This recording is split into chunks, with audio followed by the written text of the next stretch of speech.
Those who came before us made certain that this country rode the first waves of the Industrial Revolution, the first waves of modern invention, and the first wave of nuclear power.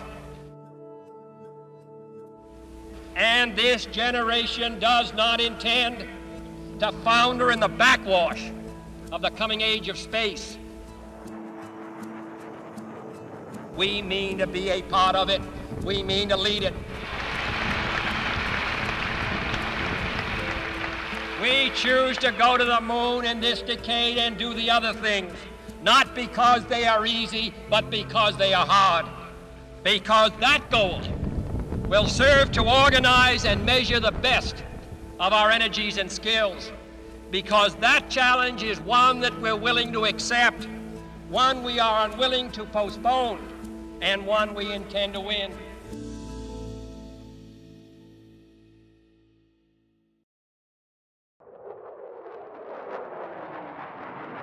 I have asked for this radio and television time tonight for the purpose of announcing that we today have concluded an agreement to end the war and bring peace with honor in Vietnam and in Southeast Asia. A ceasefire, internationally supervised, will begin at 7 p.m. this Saturday, January 27, Washington time. Within 60 days from this Saturday, all Americans held prisoners of war throughout Indochina will be released. During the same 60-day period, all American forces will be withdrawn from South Vietnam.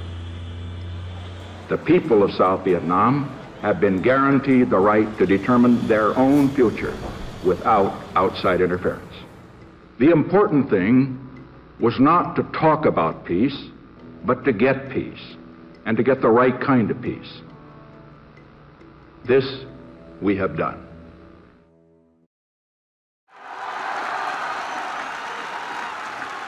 In the 1950s, Khrushchev predicted, "We will bury you." But in the West today, we see a free world that has achieved a level of prosperity and well-being unprecedented in all human history.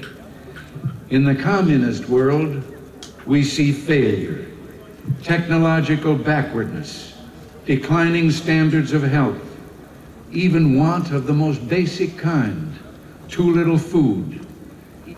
After these 4 decades, then, there stands before the entire world one great and inescapable conclusion. Freedom leads to prosperity. Freedom replaces the ancient hatreds among nations with comity and peace. Freedom is the victor. General Secretary Gorbachev, if you seek peace, if you seek prosperity for the Soviet Union and Eastern Europe, if you seek liberalization, come here to this gate. Mr. Gorbachev, open this gate. Mr. Gorbachev, tear down this wall.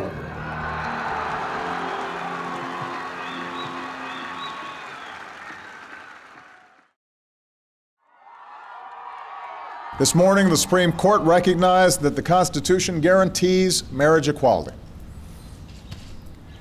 In doing so, they've reaffirmed that all Americans are entitled to the equal protection of the law, that all people should be treated equally, regardless of who they are or who they love.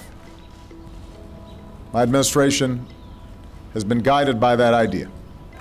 From extending full marital benefits to federal employees and their spouses, to expanding hospital visitation rights for LGBT patients and their loved ones, we've made real progress in advancing equality for LGBT Americans in ways that were unimaginable not too long ago.